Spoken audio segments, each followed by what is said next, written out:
The first tap of a conductor's wand. The first rivet in a mile-high tower. The master link at the genesis of a never-ending chain. The moment a single empty canvas meets a singular master stroke. There is no one thing. Because now, there are many. Because soon, there will be more. Because one is ever the beginning. Like the first link in an infinite chain, or the first rivet in the tallest skyscraper. The master stroke is found in the masterpiece. What will you begin?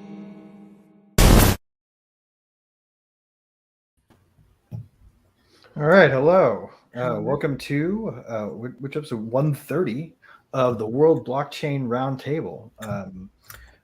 Like to say hello to our panelists today. Hey, Lisa, how are you today? Good. I'm got dogs in my lap. It's a good situation to be in if you enjoy fluffy cuteness, which Yeah. I'm a fan. And we got Satoshi Sean with us today. How are you? Good. Awesome. We were sitting there talking before the show, just goofing around. I completely forgot to get everything set up to stream. So it's really quick. All right. Well, and as you all know, I am Greg Lang, C lowercase XO and founder at rivet.cloud. And today I will be tragically your host. So let's all bite our lips and grab onto something and we'll get through this.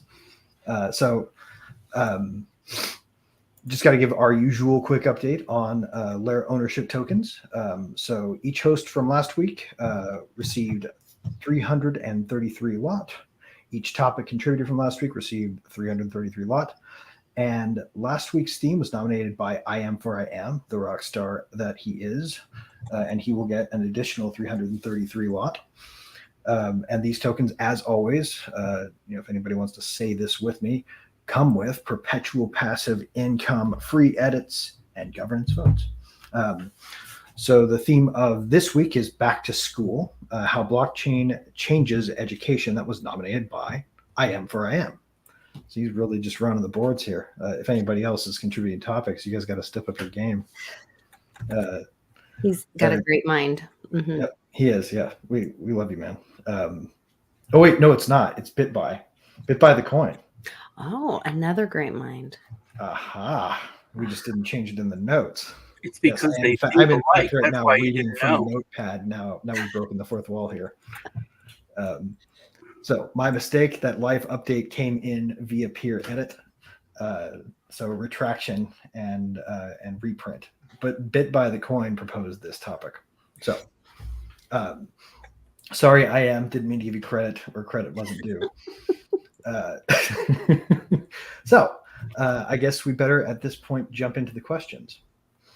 Yeah, I wore my back to school glasses in spirit.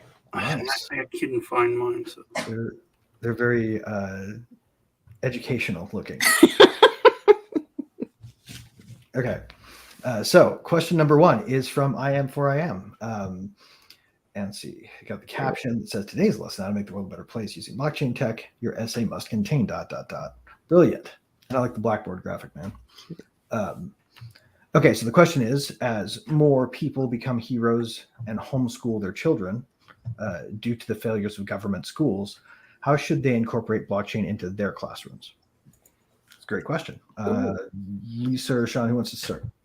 Well, I'm homeschooling actually my now 13-year-old, and we use the there are already like all kinds of ways you can incorporate blockchain into homeschooling. There's a whole curriculum called Firefly that kind of uses a metaverse similar to like a Minecraft looking metaverse thing where like the kids go around and there's like math problems on the block things and you can write on them. And I don't even really understand how it works. My son's much better with all that than me. But then There's also scratch.mit.edu, which is a totally free program out of MIT that teaches kids at all different levels, kind of meets them where they are, how to code. And then that has a partnership with Lego where you can get into coding and robotics, which my son is just recently kind of into and really excited about. Oh, cool. He's always been a builder and loves, Connects and roller coasters and all this kind of stuff. And so, That's awesome. getting kids excited about asking them, the critical thinking part of blockchain, like, look, you can be empowered to build something and do something and, create something, and let them kind of take it where they want to go. So building new things, I think as the economy crashes and we, close our borders and all that, America's going to have to start building things again. We're going to have to start manufacturing again. And I think blockchain is going to be part of that as a tool to build new things. Yeah, that's a good point. Kids leading the way in their own education is one of the luxuries I think that homeschooling affords, and that's one great way to engage and involve kids in their own interests. I think, especially if you got a technology or engineering oriented kid. Yeah, that helps.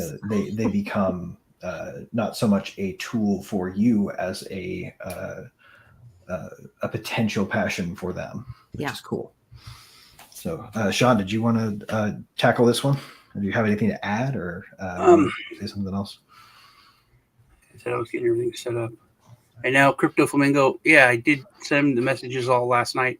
We're doing a show today, Crypto Flamingo, so I think it's going to be, you'll get that today. I think that, first off, I appreciate the fact that you use the word government schools. I've been a proponent of that for a long time. Having actually gone, the worst time ever I had going to school, not the worst time. It was nothing but chaos and partying. But it was going to actual government schools, U.S. government teachers, U.S. government military schools. And they caused me to get behind horribly bad, because this is a long time ago, back when the America was America and things were still like the way they used to be. We thought it was. And they would fail you. You get failing grade, but you couldn't get held back. And starting in 5th grade, I think I failed one class. In the 6th grade, I failed like a lot. 7th grade, I was a very bad person. 8th grade, I was much worse.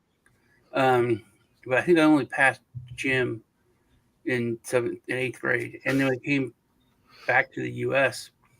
and then I was like so far behind.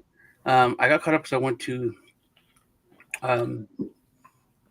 actual school in a foreign country.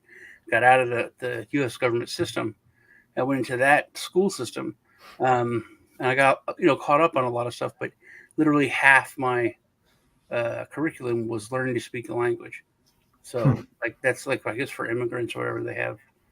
That was like, because I was in class with mostly all Middle Eastern people, and so you were able to speak plain American style English because that's what was spoken at home, and you were nonetheless taking how to speak English classes. Proper English. No, we were there to learn to speak German. Oh, okay. Sorry, I had the background. I was actually in German school. That's cool. So it was like, there's another guy he was American, so I got caught up a lot, and then we came back to the U.S. I had to go to private school, literally I made up like 3 years, and then went to regular public school after that. So government schools, call them what they are government schools. They, I heard, I think it was Vivek or someone. They're like, for everyone watching this in school, in high school, in your civics class. And I'm like, hey, moron, they stopped that. We didn't have civics class when I was in high school. They got rid of that in government schools, because that's where kids learned about their rights and about their civil responsibilities. Oh yeah. That's one reason why when they saw what was going on on television in the South, they're like, "Oh, that's not allowed." What? Right. No. Mr. Johnson taught us you can't do that, and we can stop you. Right. So that's what led to, like, the civil rights movement and the unification. There was a. It's not like black people were happy about that, or the way things used to be, but till white kids in the North saw it on TV for the first time, they didn't think it existed. They didn't know about it, and then it was an injustice, and it was immediately, everyone jumped in action. That's a good point. That's a good point. And now, I think it's actually discouraged on both sides, and I think that's by design. It's discouraged to have white people and black people come together. It's discouraged for people to do anything. You're a Karen, which you can be a Karen and be a bad person, but just to stand up and say, "Hey, that's wrong. You need, fix that." I think right. As long as it's okay to be a Karen as long as you're the sort of Karen who's enforcing the will of the regime, right? Yeah. It's not okay to be a Karen if you're enforcing the rights of the individual against the state. That is true. You're like, "Hey, you're not wearing a mask, and you're 5.5 feet from me, not 6 feet." Right. Like my kind of Karen, the kind of Karen I can high five is the kind of Karen who's an anti-mask Karen, right? Who says you actually don't have a right to do that. Yeah. Make people wear this and also stay out of other people's. But those kinds of Karens were awesome during the pandemic. But I mean, every side has their own Karen. It's like sort of like what's the phrase from Beer Fest. You guys remember that movie? Oh, yeah. The guy's like the extended version. He was my asshole. Kind of thing. Like he was an asshole, but he was my asshole. He was our asshole. I think that blockchain is the way to go when it comes to school. I think that it can do so much. Like Lisa was talking about, we really just scratched the surface. But people are just scratching the surface of taking back the education system. Like Lisa's just just getting into that, and I've seen it happen the past couple of years, just totally much more empowered. And also, she went from talking about kind of these bitchy chicks that she would have to deal with 2 years ago to where they're all kind of coming, and she's talking a lot more about like community, and they're asking her questions. There's a lot more unity when it comes to that, and community that I've noticed that she's talking about just with taking back the education. And I think that obviously blockchain is a great place for education. Yeah, it's a great place for blockchain. Yeah, and I would like to add that that blockchain probably has the most benefits, not so much at the use for education side of the equation, in my opinion, but more in the and you should teach your kids about blockchain. That's like a cool thing to do, but I think the use of it really is the immutable proof that it can provide. So if you are wanting to, for instance, prove to the outside world that your kids did certain things or achieved certain things or made certain things happen, right? Recording them on chain, like if you were to have a progress record for all the topic understandings and competencies that you made it through outside of the standard education system, it's a lot harder to prove that to universities and admissions boards and whatever, right? So if you want to go to a state college afterwards, which is probably just about as unrecommended as a government school these days, but if you wanted to, for some reason, you would have a harder time proving what you did, because there's not as much record keeping. So you can be your own permanent record and control your own permanent record if you leverage blockchain technology the right way. So that's probably what I would add to that. The other thing we left out was, of course, one of the great use cases that Dragon Chain does, which is, just with the eternalize this and capturing history and accurate history, which will change the future once we have accurate history, and all the book burnings and the winners changing the history and all that. So I think that's another big piece. That's true. In a way, every time you make it an unspoken or stealth revision to anything in the public record on the internet, Also, you rewrite history. It's like a mini book burning every time someone does an update without crediting it. also on that note, can you imagine on the other side of it, and after school, that your diploma or your proof of education was NFTs that aren't faked? So all those people who would are applying for jobs and falsifying stuff, or even people that are not just getting their GED or whatever, and just they're losing their part-time or low-level jobs just because they find out, oh, you don't have the high school diploma, you didn't get a GED. Why didn't you do that? It's like, you've lied on this, now I have to fire you. Just all that kind of stuff. Yeah, well, I mean, and I think there's probably a case to be made that kind of practice is only done by people who are overtly petty, right? Like, if you want to build an educational requirement into your job request, you're going to turn down a lot of great candidates. And if somebody proves they can do the job and you find out later they lied about the requirement, like, my opinion, a smart employer will overlook that sort of bureaucratic lunacy, because they're turning down somebody who can do a good job. But setting that aside, yeah, it's a great way to record credentials in a place that you can't fabricate. Yeah. Or at least if you do try to fabricate them and you succeed, your fabrication will be permanently recorded. So you won't be able to pretend like you didn't do it. But also, you wouldn't lose the job to someone who's lying. Yeah. You know what I mean? Oh, yeah, it comes down to that. I think that's also a good thing. Yeah, I mean, and that's another neat thing I think that could happen with sort of education at a networked level. It's like if we have network states and we have concepts like that, why not network education systems, right? There's no reason that homeschoolers have to be alone.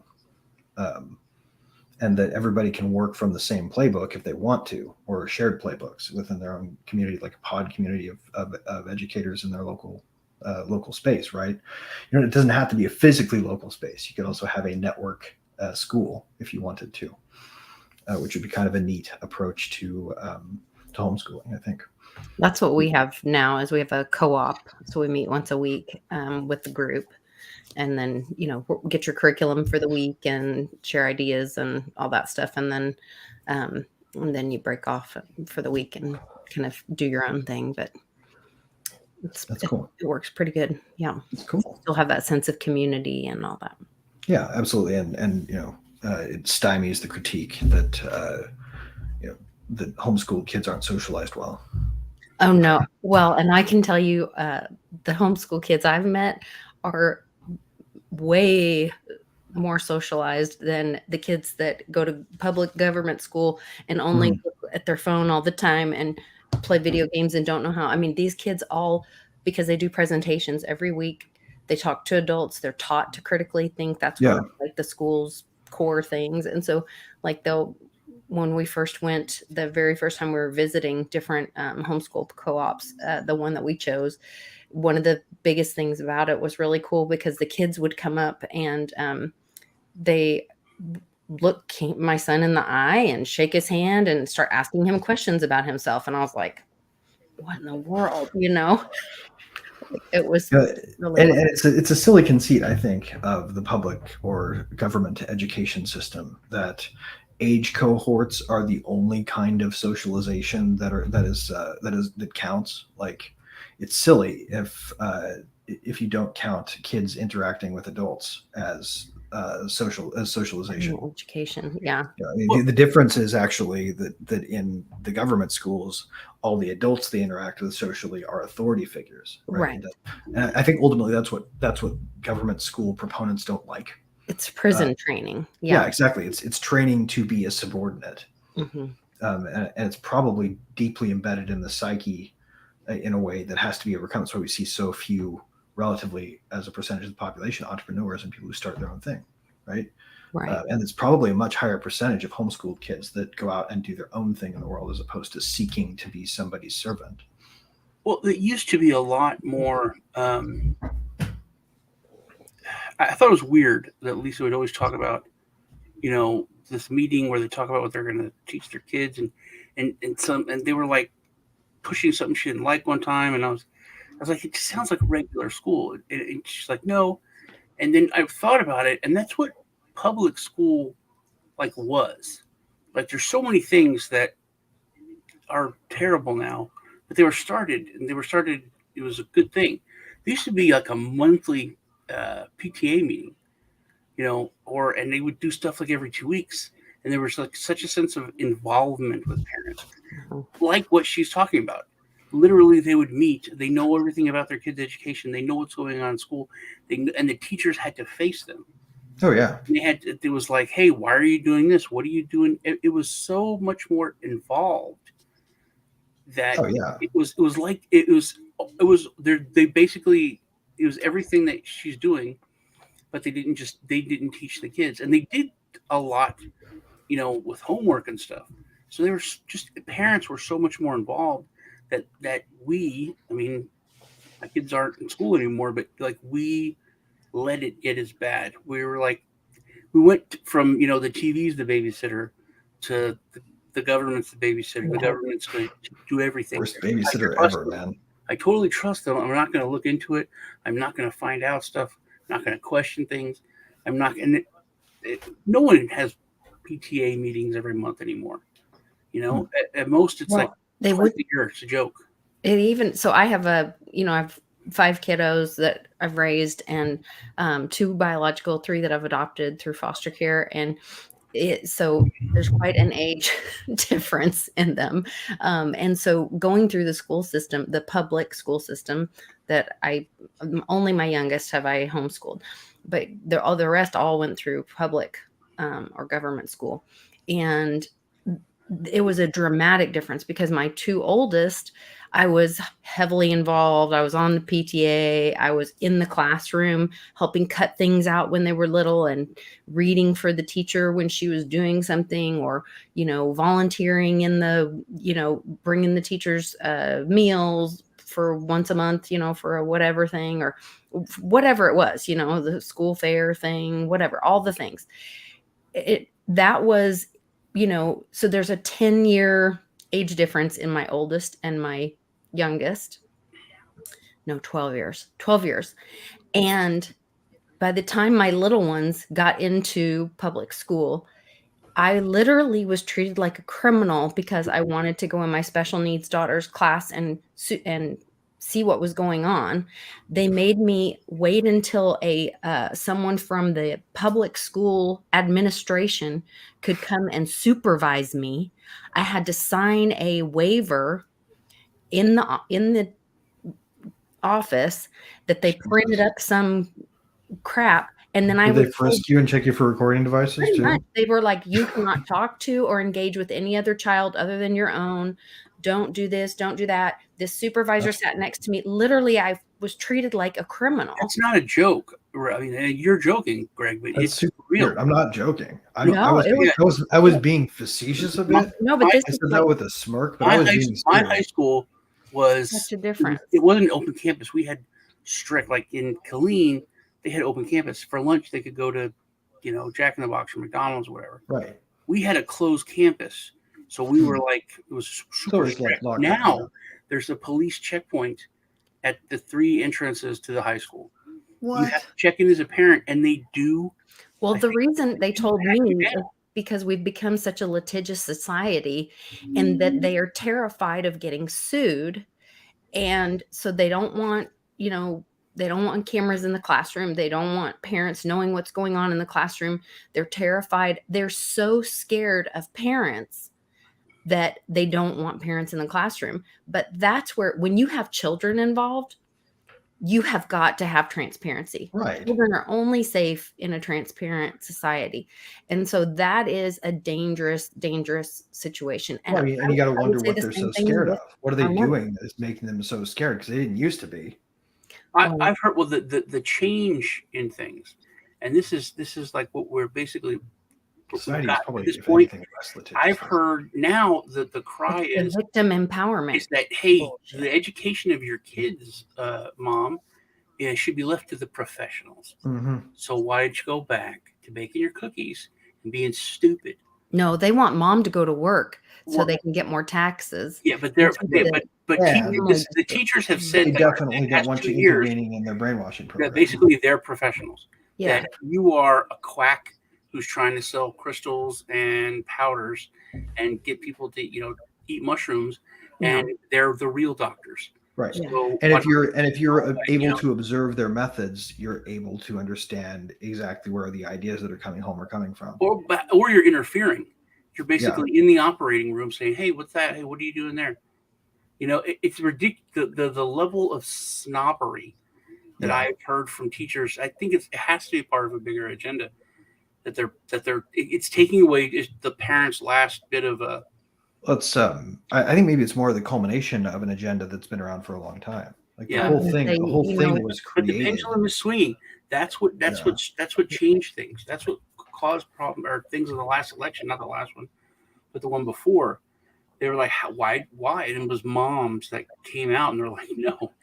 You sided with the school board when they told me I couldn't have a say. You're gone. That's what made them care.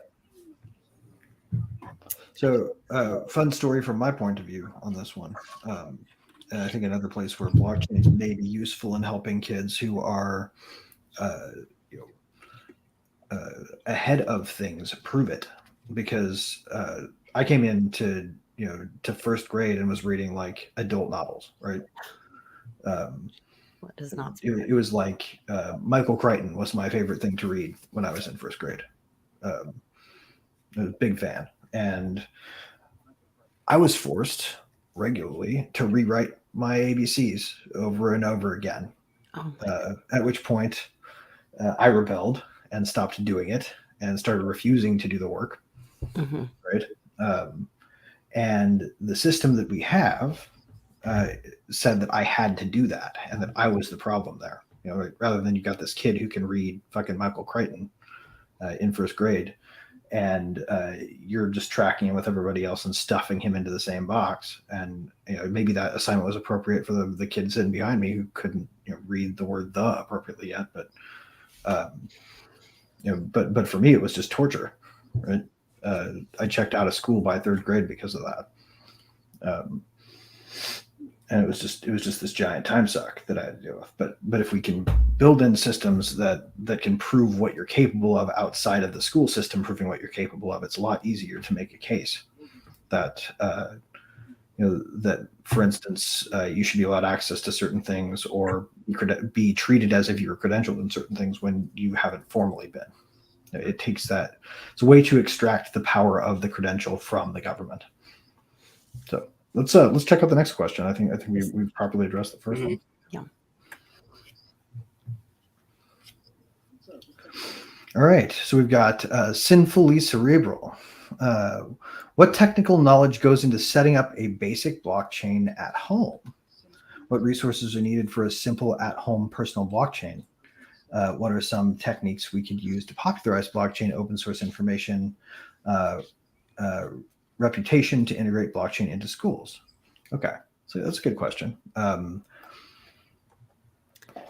You guys want to take a swing, or shall I? You go ahead, because I don't know what he means about. We're technical confused.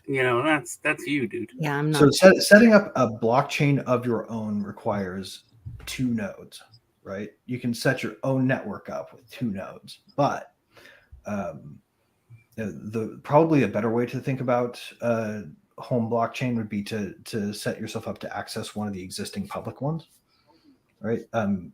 Custom purposing your own layer 2, for example, it would be a highly technically advanced. It would require you to understand how to do step 1, which would be set up your own node, sync it with the network, and get it up and running so that you can ask questions of it and build applications off of it. And if you're just getting started, that's where you should start. So don't necessarily jump immediately to the idea of building your own at home, but rather purposing a public one for your own educational use. And if you get to the point where you need something more advanced for your purposes, like your own custom fork of Tendermint, for example, which if you're at the level where you're ready to set up your own blockchain from home, you would know what I meant by that. And if you haven't got to the point where you're able to speak in terms of forks of existing template networks that are designed to be forked for that purpose, right? You're not ready to build an optimism fork and stand up your own home version of Base. But you could, right? I'm not saying that you can't. I'm just saying, like, if you're just getting started, and anybody probably starting with a homeschool situation is probably just getting started, then your first project should be to get a node running on a popular network that already exists. And for that, I would recommend Ethereum, because it's a really good one to start with. I got a question on that. On if you're setting up school, I'm talking, we're changing the school system now again and moving to this. We all think blockchain is the future, and it's kind of a buzz thing to say. But in saying that, like Lisa's kid is learning to code because that's almost necessary. Mm-hmm. My kids, every when I was in school, typing was the class, and it was an elective. Now they don't learn handwriting. They don't know how to write in cursive, but everybody has to take keyboarding. It's not called typing. It's called keyboarding. Everyone has to learn how to type. I kind of find that unfortunate, based on what I know of the way that cognitive when I would write stuff, happens. and like all my friends, my kids' friends, thought I was like Harry Potter writing a spell or something. They were just completely, what is that? Well, that's also how they can destroy history. Because if you think about it, a lot of our founding documents are written in cursive. Yeah. Cursive is a foreign language to we went into depth on that. You can literally write an overlay very easily. But my question is, could you incorporate, when setting everything up on blockchain, could you incorporate like either a mining or a proof of stake aspect to this blockchain, like to it what a country uses, or is adapted to where at graduation that kid would get all that he's mined for those years that he's. That's a great idea. You're talking about a sort of, because you mentioned setting up a node. The act of completing something causes the generation of something that right, and at the end of and you're going to finish because there's an actual payday that to help you to the next level if you want to do that or whatever you want to do. But there's because people, the argument, why do you need to learn this? I'm not going to use this. I'm not going to use, this history lesson or what you need to learn. That's a silly notion, right? That choose your adventure. That notion ignores the idea of tacit knowledge, the idea that something in the back of your mind causes you to have a thought, and that thought is relevant to what you're doing. Where do those thoughts come from? They come from everything that you know, right? There's no way to fragment it out unless you're being asked to answer a specific test question in a quiz show type of manner, which is like not reality. The one thing that the education system does that is not like life is specifically test you on specific answers to specific questions. Half of the problem in real life is figuring out the answer, or not figuring out the answer, but figuring out the question to ask. And if we spend all our time teaching kids to respond to questions that they are not allowed to monkey with, then we're doing them a huge disservice, because the only thing they'll ever be good at is taking tests. And just made a point about the 12-year-old that got kicked out of school for wearing a MAGA patch. There's lots of stuff like that. But that's, like Lisa said, that's what our educators are worried about. That's what they're focusing on. Right. Is there anything here that offend anybody? Is that going to offend that kid? I mean, come on, man. But it's also what Greg's talking about with the Google learning. They want you to not question things. They want to throw out critical thinking in government school. They want you to line up and be quiet. And when they say, obey, you obey. It's more about training obedience than really, and complying than any kind of education. We start with, I think third grade is where it really starts, with the time tests that they make you do with memorized math. This is where the education system expresses its soul, I think, the most purest in its most insidious form, right? We want kids to memorize and regurgitate as a system of proving that they've learned something. But really, if you look at math, the last thing that you get to from the theoretical angle is the actual hard numbers, and the processing of the equations is sort of what comes first. Like, really, I think if it were me designing an education system, I'd probably start with algebra before I'd even teach adding and subtracting. Interesting. Or I'd teach adding and subtracting with variables instead of Exponents or something. Right. You wouldn't teach kids to memorize 2 + 2 = 4. You teach kids 2 + x and the product is 4. What's x got to be? So there's the critical thinking element in there, and that goes on and extends into college, that now they can't think for themselves. They need a peer review paper. Where does it say? They need that link to prove anything. They can't think for themselves. And, Mhm. and that's where the mind has been destroyed, and that's where, like, we need this. Cliff High talks about, we're going into this age of novelty. Yep. Which is exciting to me. And a lot of that is created when there's scarcity or there's hard times. Then people, we're a resilient human force. Well, we need to give people Create- permission to slow down, especially kids, to slow down and focus on the deep dive, right? I feel like there's not enough depth. Yeah. And that's one thing that's true about, like, if we go back to the question, setting up your own blockchain, right?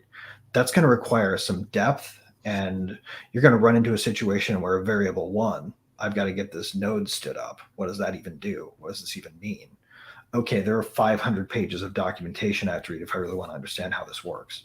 And if I go deeper than that and I want to understand how the code behind it works, then holy shit, what's a Merkle tree, right?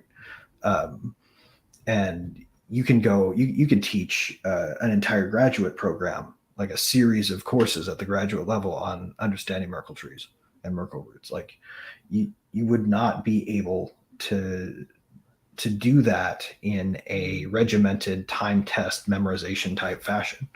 You have to be able to slow down, and you have to be able to reason about very small minutia and expand them to their full breadth. And that's something that I think our education system is probably equipped to do, but something that homeschool can do right. So I guess just to add on to what I said earlier, you guys know what a blockchain with one node is called? What? It's called a database. Server. Yeah, I was going to say. So if you really want to start the simplest home blockchain, set up an Airtable. It's actually, I hadn't thought about this for a long time, but it's a lot more insidious. I grew up in the South, and I played football, and that was the main thing. A kid becomes a product. I didn't really have a say so in my own education, and it became apparent when I dated a smart girl, because we got our report cards, and I got a 90 in my stupid kid class, and she got a 70 in her honors class. Yeah, but we got the same GPA. And I'm like, why do we get the same GPA? I had a 90, and she's like, yeah, it's honors class. Like, you say that like it matters. What do you mean? Oh, I get an automatic 1 extra point on my GPA, and you're in stupid kid classes, so they take away 1. And I was like, but they put me in the stupid kid class. They only get 3 grade points for an A+ in the remedial classes. That's bullshit. Yeah, I got a 90. I got an A, a 90, and I got a 2.0. That sucks. 1.5 or something. Yeah, it was because they -1. But that's the thing. They're like, hey, no pass, no play. All are taking correlated classes. I went to the highest math I got was pre-algebra. Not algebra, but pre-algebra. Oh my God. Yeah, and then what is pre-algebra even? It's an 8th grade class. But I mean, what is it? That was my senior year, and it's an 8th grade class. I never took pre-algebra. And that's another thing. But I always wondered what it was. Like, as a like topic. Pre-pregnant. Right.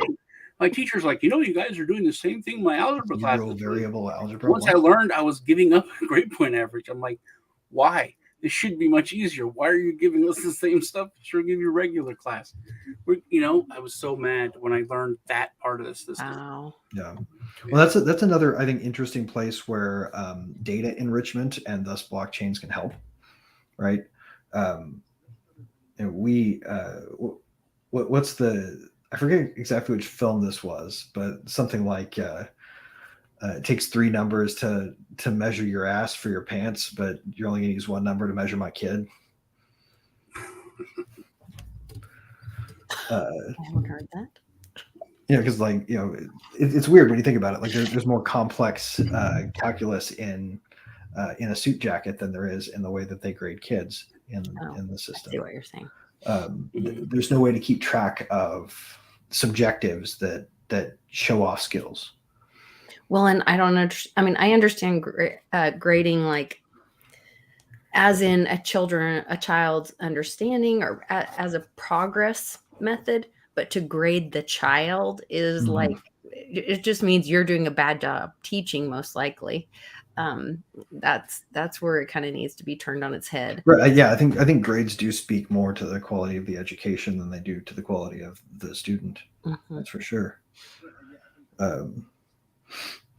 But yeah, okay. There were some other parts of this question. Let's pull it back up. I wanted to see what he was talking about the rewards, I think, or the and Joe was in the chat and said that.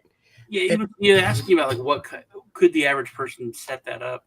What special equipment would they need? But then the reputation integrated into schools, and I think that's where, and maybe that's part of what you were saying too, Sean, about having the rewards.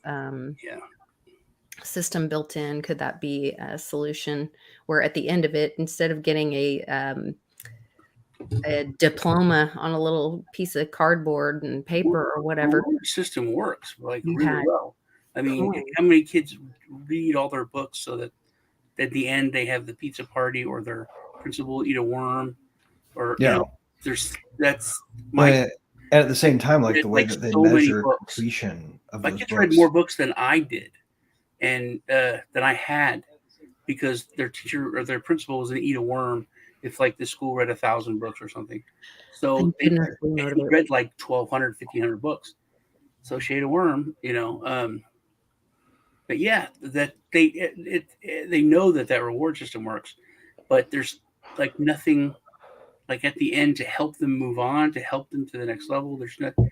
It's like you get a ceremony, you get this piece of paper, and kids are like angry, like there's so much angst, like, oh, I'm done, screw you, I made it, these shackles are coming off. There's so much anger at the end of the line now. I think it should be like a much more kind of a, because it is an us versus them mentality when you're in those government schools. I mean, I remember the feeling. It felt like prison. I felt like the guards against the inmates. It didn't feel like the teachers were there. At least for me, that was not my experience. I felt I did not have teachers that were there to like lift me up and help me onto my future or whatever. It was people trying to catch people doing things bad or wrong. Right.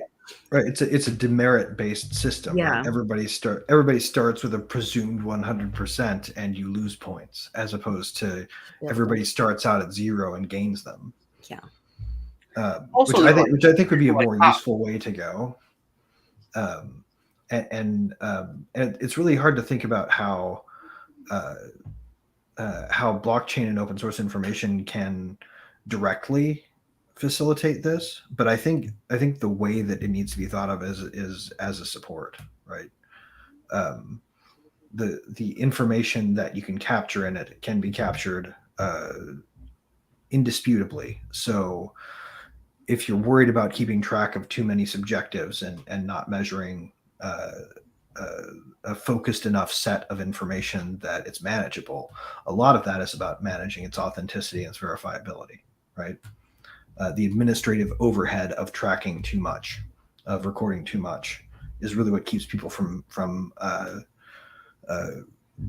leveraging more information to make the the education experience more seamless for kids, right? Like we have tests and it's test day, and you go and you take your test and you get a score, and you're aware that that score is getting entered into a register, right? Why is it that we don't have the test be sort of an ongoing thing that's happening in the background, that sort of subtly accumulates over the course of an education?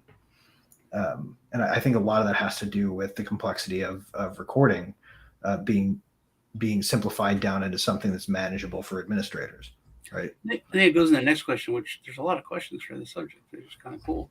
Yeah. And I think what blockchain really can do is help to allow that complexity to be and nuance to be built in, right? We don't have to worry about administrating these details if we start with a system that's capable of accepting a lot of subjective information and recording it in a way that's certain and true. Like achievement based.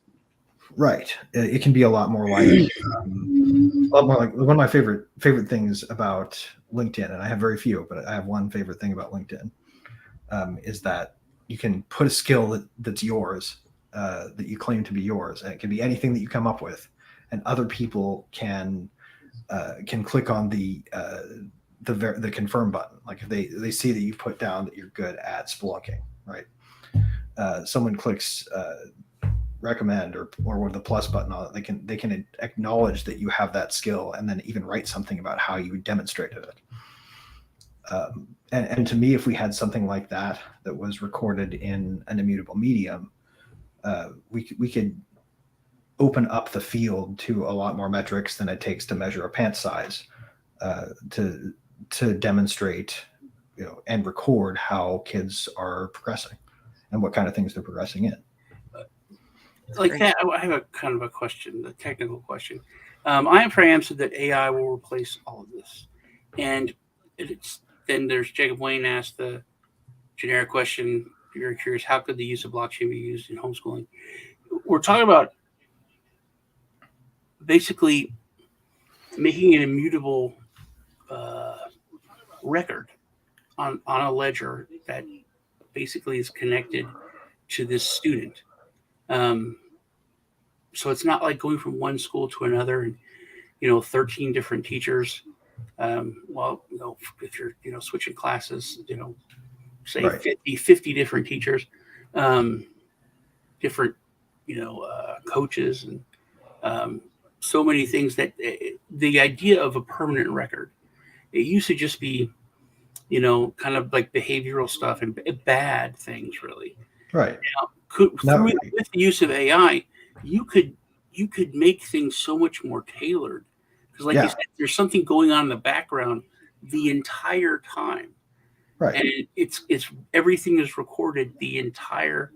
Right. And why does your, for instance, permanent record at school not get updated with the fact that you went on a DC trip with your family and saw the Smithsonian? Exactly. Yeah. That should be points towards your education, because you walk away from that enriched. Or if you go to the zoo on the weekend or whatever, you should get some biology points. Life should be a lot more like an RPG that you level up anytime you gain relevant experience. Exactly. Yeah.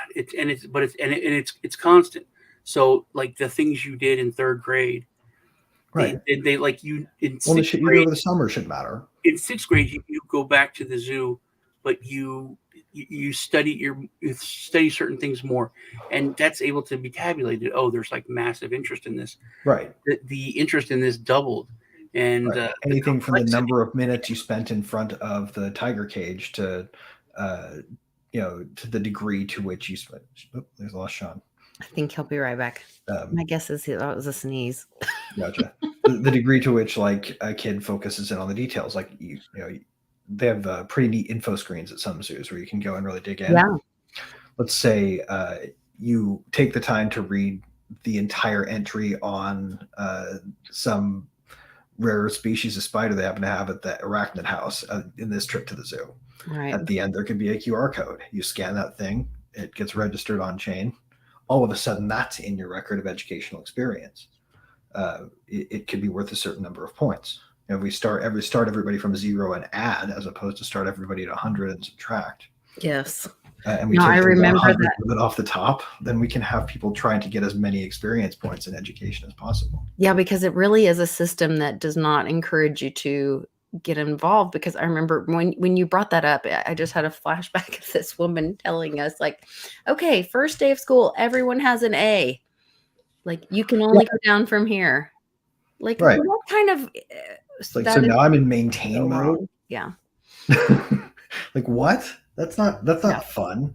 I No. came here because the most exciting part about school to me before I knew what it was, because I experienced it, was like all the new things I would discover. Right. And you start the class off with, well, everybody's got a perfect score right now, but that can only get worse. So It don't can fuck only up. get worse. Yeah, you can only screw up from here. Right. Instead of gaining knowledge, you should be gaining from Right. every day. Yeah. What did I learn today, as opposed to how many points did I lose today, could be Right. the standard, but it would require a robust recording system if we wanted to keep track of it objectively. Now, right now, we put that burden on kids. Well, But I think and blockchains could help put that burden back into the hands of the system that they operate within.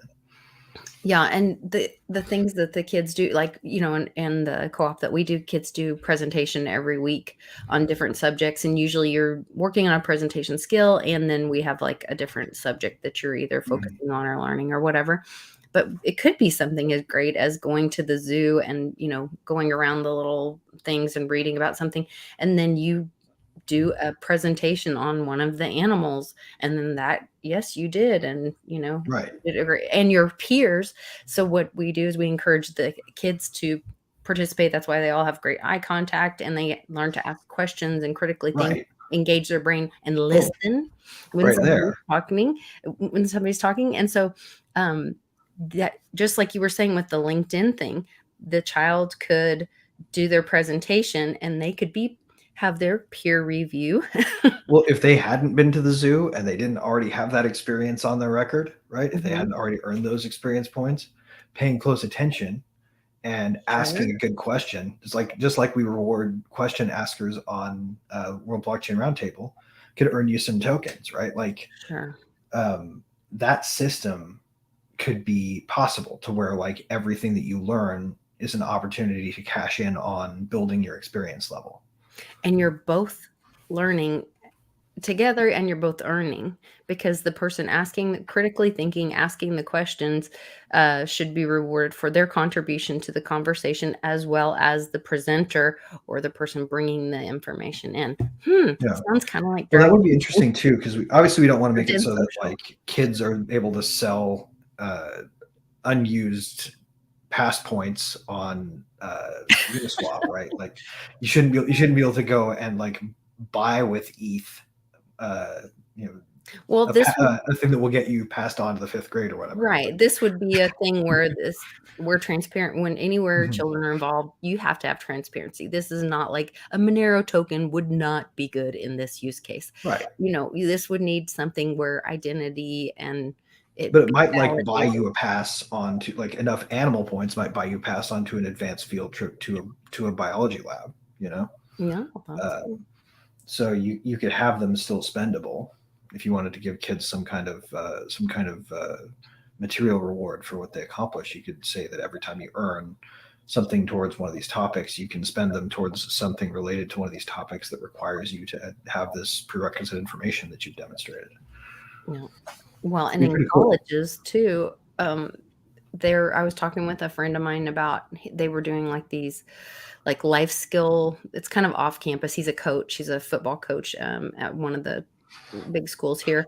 And they were doing like a life skills thing and kind of bettering yourself and whatever. And they had mentors, and they were trying to figure out how to like encourage them to keep going. And so then we started talking about using coins or tokens, and having the school have a coin or a token. And it's like, if you participate in this life skill mentorship kind of program, and you do these things, then you earn these tokens that then the school could give them. I don't know if you use it for books or towards tuition or whatever, Like maybe you earn enough, if you earn enough points to prove that you understand something, you should be able to buy an opt out of the test or something like that. Who knows? Yes. And Joe made the point Imagine graduates of a given class being rewarded for tutorial services for ongoing students. There's a lot. I was thinking on this with the AI and blockchain, and you were talking about how much better it is to have like the homeschooling.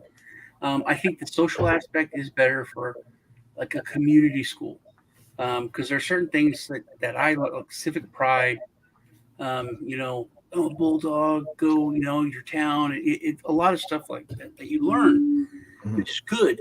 Um, but I'm thinking you're talking about, if you did merge that huge permanent record that's of this individual kid, Mhm. and if the AI knows, hey, in third grade, they went to the zoo and they asked all these questions about sloths, and there's like certain things that are in when they were learning about animals, they always ask about sloths. They like sloths. So in like Sloths high are school biology, fascinating. hey, let's throw some sloth, information in there, and we know the kid will be much more interested in biology as a whole on this subject. Is there a sloth PFP project? Has anybody made a sloth NFT series? Yeah, I think there is. There There's ought to also be. a horrible new horror movie called. I gotta look it up, but it's a sloth that goes. It's in a sorority house. Goes around. Let's see if we can roll through the next two questions. How many questions do we have left? We have Jacob Wayne's and Joe's, and we're good. We just really answered Jacob Wayne's. Okay. Wait, roll back up to Jacob Wayne's real fast. I want to read it fast. Curious. Oh yeah, the only other thing that I do want to say on this topic, Jacob, is one of the best ways to do this is just to have your kid do an NFT art project and put it on the market and try to sell it. That is a great way to directly integrate blockchain into homeschooling.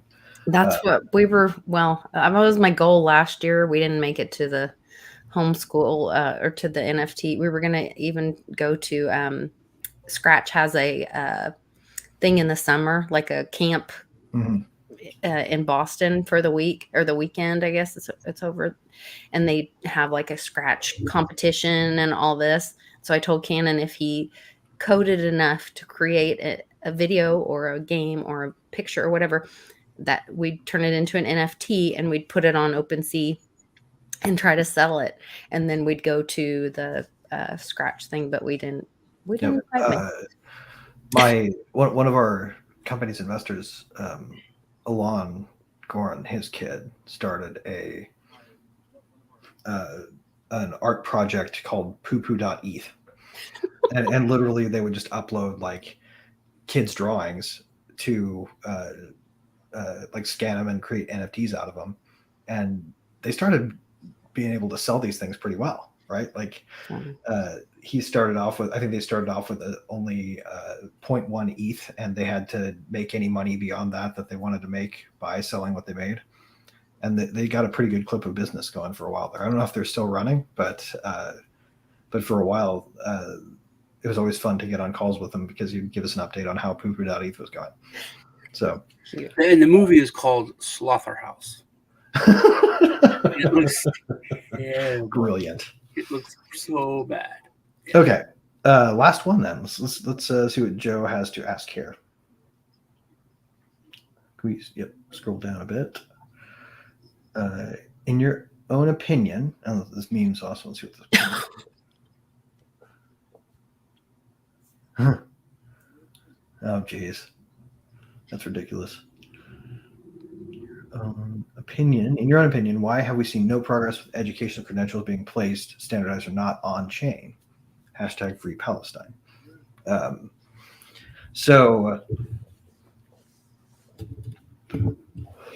we'll get to Palestine, I'm sure, in current events. But what do you think, Lisa, on this one? Well, it doesn't. People do what works for them, or things do what works for them. That doesn't work for the educational system, the indoctrination system. So they're not going to do things that create transparency and hold them accountable. And so we have to choose something else. John, do you have any thoughts to add on this question? I think because they're focused more on it's been weaponized, you know, like pretty much everything else. It's like, how can we use this to benefit us, to keep us in power? Um, the focus is not on educating. You know, we've talked about that. We've danced around the subject for so many things, but as with everything else, you know, our food isn't food, our education isn't education. Everything is about keeping certain people in power. Money's not money. Um, so I think it's basically uh, Yeah. the same thing. I mean, we have to take it back, which is what we're doing. Um, but I don't think progress will be made unless you care about it. Yeah. And the only thing we can all agree, the only thing that the people in charge of money, education, whoever, they don't care about anything but their own power. Yeah. Control. I would just add on to this that for the most part, school technology is acquired at the district level, and it's usually run by, you know, uh, what I like to call, lovingly, the computer guy. Right? It's like somebody who had no expertise in computers that held themselves out as an expert because they decided they wanted to do it, and they got into like gaming early, and they just sort of became the local computer guy. It's like the guy who knows how to hard restart Microsoft's Windows apps when nobody else does, or somebody who knows how to uh, uh, to feel their way through the Active Directory system to apply administrative privileges or whatever. Those folks end up being the ones who are in charge of technology and who administrators of the schools take recommendations from. You have to be able to reach those people with information about how blockchain can benefit them before we can get there. And I think it's too complex at the current level right now that we're at to demonstrate those benefits in a way they can implement it similarly to how they implement everything else, which is tell the administration that they need to buy this product for everybody. Right. It will take a concerted effort and a project designed to specifically target some need they have. For homeschooling, I think that would be a lot easier because you have a lot smarter set of administrators who care a lot more about the individual cases, i.e., the parents, right? So I think that it really begins with parents who homeschool who are also blockchain people. So Lisa, you'd be like a prime candidate for getting something like this started. Mm. But at the like the public school or government school level, we're going to have to learn how to sell to some low end IT admins before we can get there. And to get there, we got a lot of technological advancement or a lot of technological progress to make. Or get the parents involved. Yeah. In those positions. Have Yeah, the parents, those same people that care so much about the kids, get them in those positions, and then we'll get there. It's just right now we're more at the stage where I think the best way for education to integrate blockchains is to get kids on hack projects, because we don't know how it's going to get used yet or how it's best used. And once we get to the point where we can, then we'll know it, because all of those IT people at the low end sort of self-appoint them the local computer guy. Those people will be able to understand why they need it and why they would want it, and it will be easy enough to sell to them by talking to them. So it's weird that everyone knows how something is, and then they still do it anyway. Yeah. Like the joke is, oh, it's good enough for government work. That's like super old. It's good enough for government work. Hey, let's make them, be in charge of our kids' education. Yeah. Yeah. So you're saying it's corrupt and perverted? Yeah. That's good enough for government work? All right. Okay. Well, that's all the questions we have. Are we all ready to fire up the current events cannon and get started there? Sure. I think so. I don't know if we're going to do the little clip we usually do or not, but we can just jump right in if not. 1, 2, 3. No clip. Okay. While nuclear weapons states can exert unlimited violence over even millions of individuals, strong cryptography means that a state, even by exercising unlimited violence, cannot violate the intent of individuals to keep secrets from them. Cryptography is the ultimate form of non-violent direct action.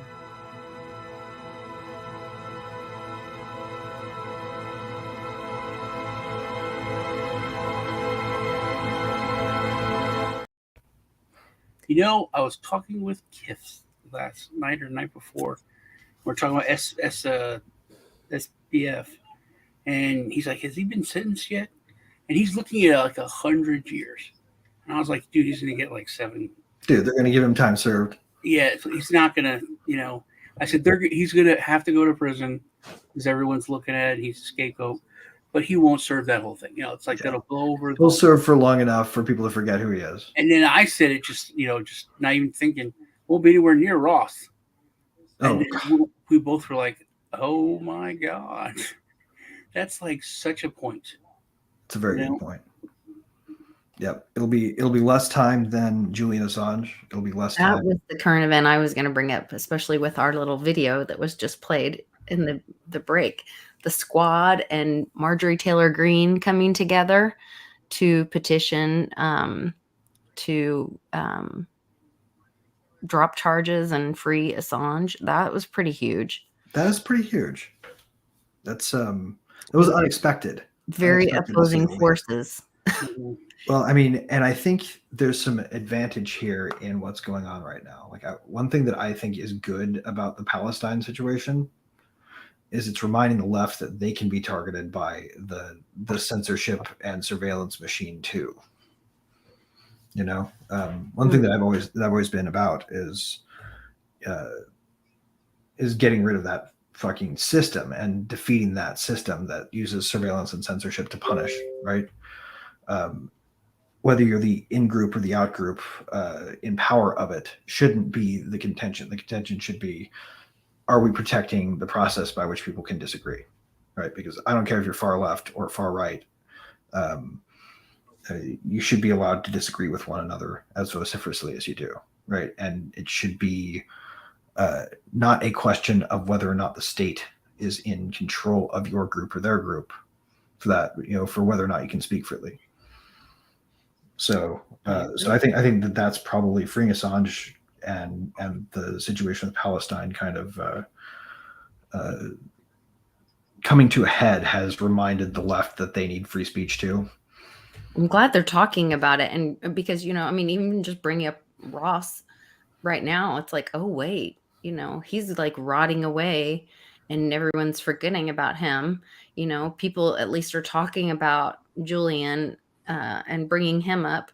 But meanwhile, Nikki Haley's making these ridiculous public statements, wanting everyone to be, identified, line up and, make sure that you have your gold star on to know who you are. Insane, man. And I've talked to you about that a lot because you're like, this is great. And I'm like, well, is it really? Because it's this. And you're like, wow, that is true. You have to really think it all the way through. Like I'm happy about it because my side won, but if I look at it the other way, yeah.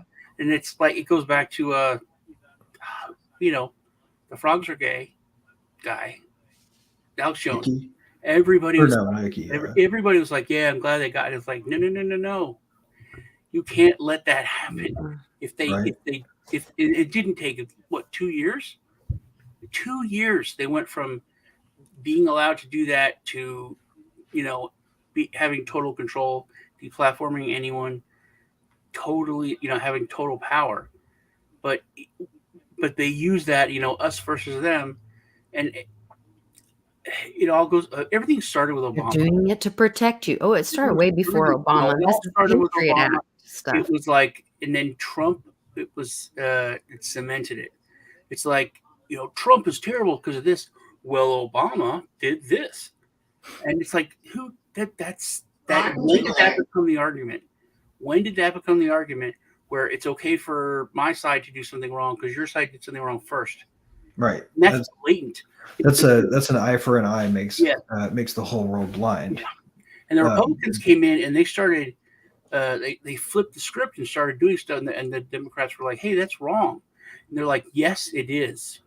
And you did it to us the last 3 years, 4 years, right? And it's tempting to be passive aggressive and snide about it, right? Like it's tempting to leverage the fact that the cultural dynamic is in favor of that at the moment, and it's tempting to leverage it unironically. But but we hurt ourselves if we allow the dynamic to continue. And right now the ball's in our court. Right. But this country used to do things because it was right. I mean, Yeah. that was it. And it's the things that it ought to again, Sean. It ought to again. This powerful thing that I think it was Hamilton. I think he said a million spent on defense before a penny paid in tribute. And I don't know if y'all know about the Barbary Coast, the Muslim pirates, the Muslim empire, these pirate countries, Morocco, Algiers, Tripoli. There was they ruled the seas, and they would pirate anyone, right? Yeah. And England and Spain and one other country were the only navy that could beat them. Yep. But the cost to fight them in a war would be huge. Right. So they said, look, okay, we'll pay you so much money, leave our ships alone. And that meant they would plunder any of their ships. They had a reign of terror for 300 years. 300 years. And then this upstart country came about America. And this was 1778. So it was under Washington. And he sent a letter like, hey, we're America. We just beat the crap out of it. And they're like, who are you? What? We just beat the crap out of Britain. Like, you beat the crap out of Britain? Really? You? And don't mess with our ships, man. So I think Morocco backed off, but the other countries, they were part of the Persian Empire. Morocco was a sovereign country. They were their own country. They were all their own countries, but these other three were part of the Ottoman Empire. So they had the Ottoman Empire to back them up. Whereas if the U.S. went to war with Morocco, it's just Morocco. So Morocco's like, I don't want to mess with you. You beat the crap out of England. All right. So that's the first treaty and the longest treaty ever is between us and Morocco. Really? Interesting. The longest treaty that's been held, and it's still good. Anyway, so this is why the U.S. Navy was formed. If you look at the first line of the charter, is that the U.S. Navy is being chartered and built to destroy the Barbary Coast Muslim pirates. That's it. That's why it was started. Huh. So, Washington was this is at the end when he was the king of the United States. People didn't know if he was ever gonna not be the president. And he just went to Congress and said, hey, we're making a Navy. Let's go. We want to spend $1 million on it.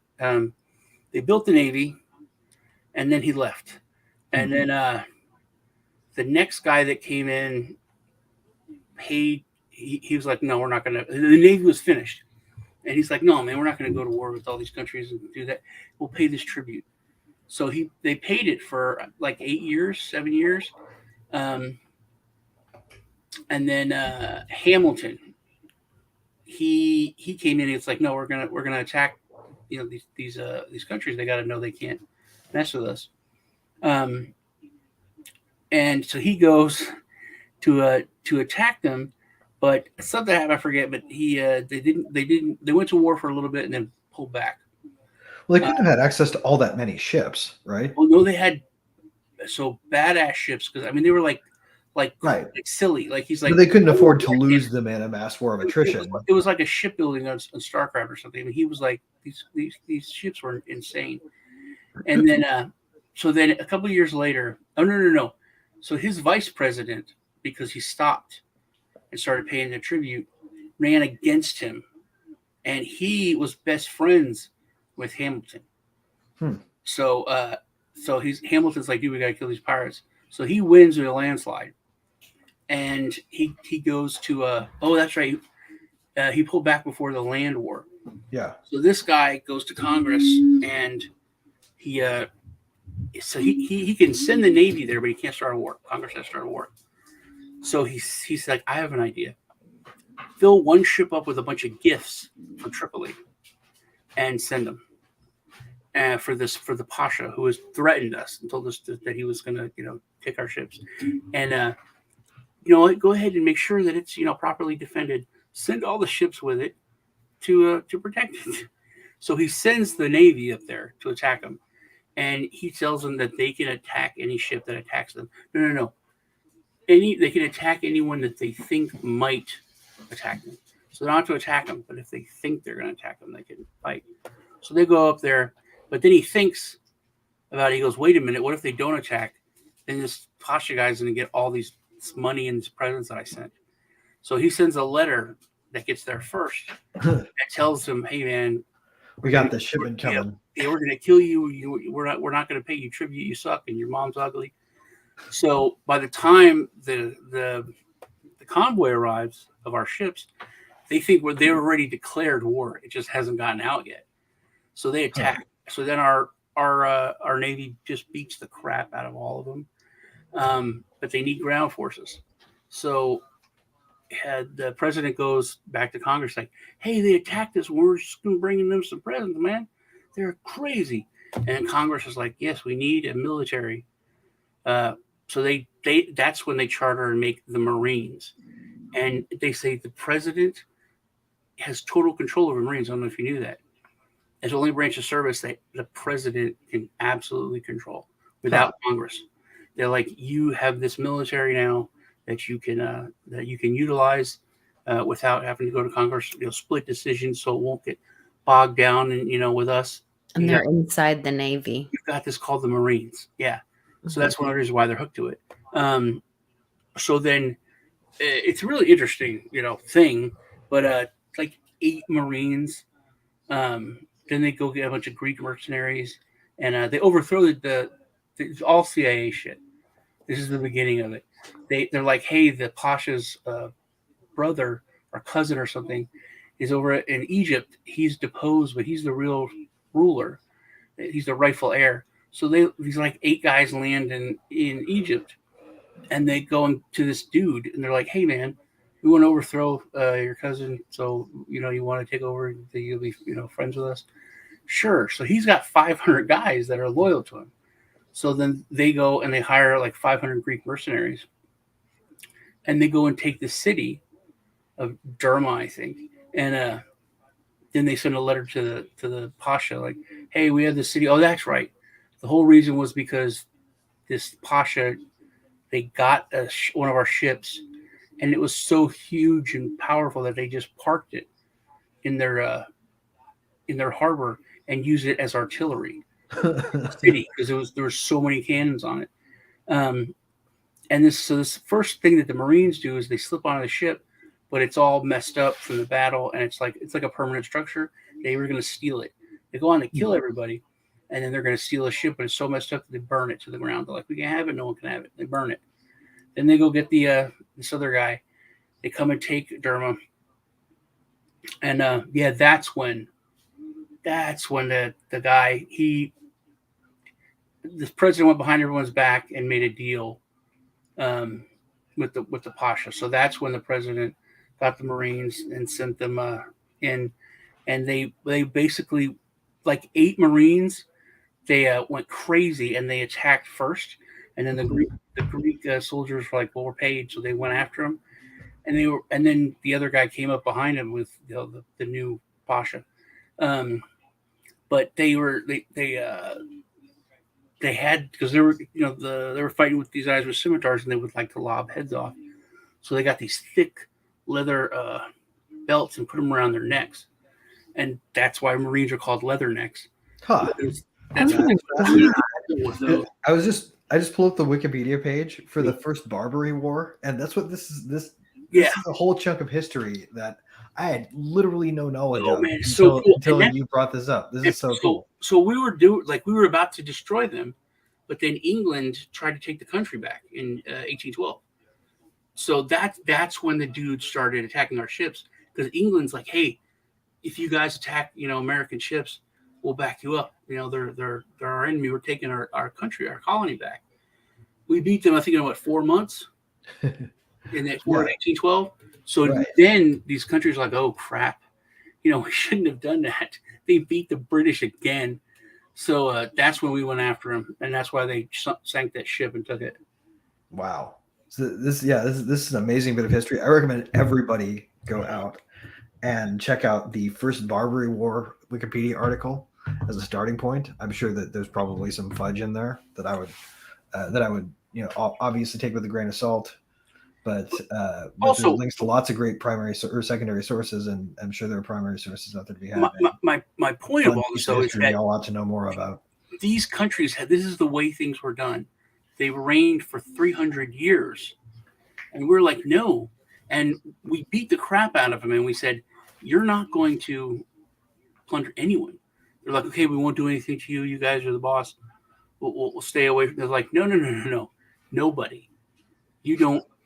This is not going to. You're not going to do it to smaller countries. You're not going to do it to anyone. And they've like faded out of existence.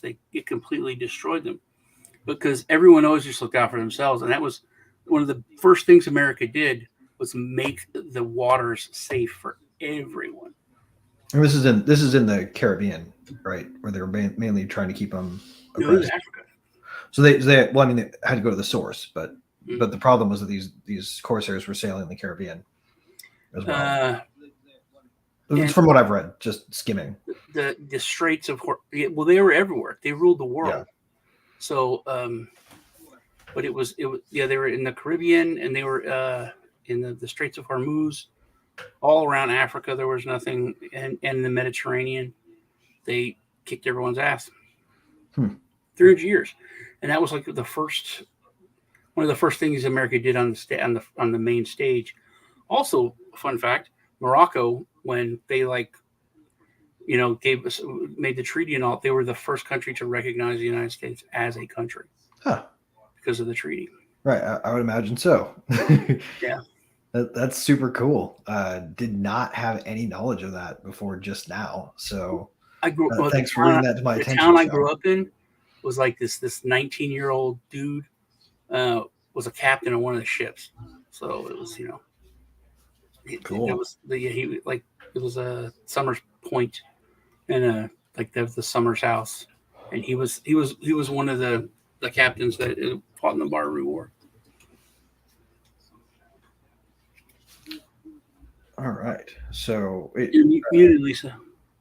You're muted, Lisa. Sorry, I'm muted.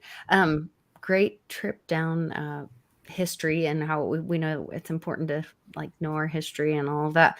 But I had a question for Greg. Sean, when we're talking about Brown versus Board of Education, and we learned that it was 6.5 years after the Supreme Court's decision before little Ruby ever went to school. And then just recently, the UK Supreme Court just passed, well, they didn't just pass, they delivered a ruling on a plan to deport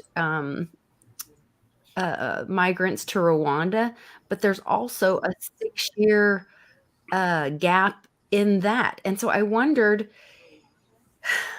does that have something to do of some relationship with, is there some legal issue with that time frame? And that also mimics how long patents are issued for, right? About 6 this is a standard delay tactic.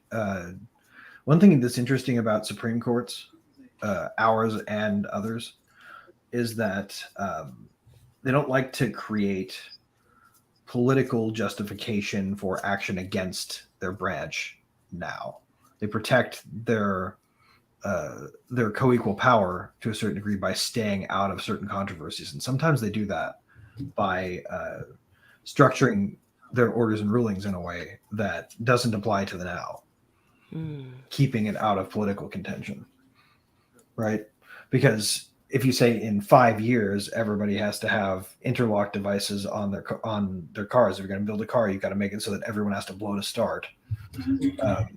And that takes place, that takes effect immediately, then you'll have people who don't want to deal with that shit in the streets rallying against it right away. But if you say it takes effect in 5 to 10 years with a mechanism for appeal so that you can move it back if you need more time, then they can get these rules in place that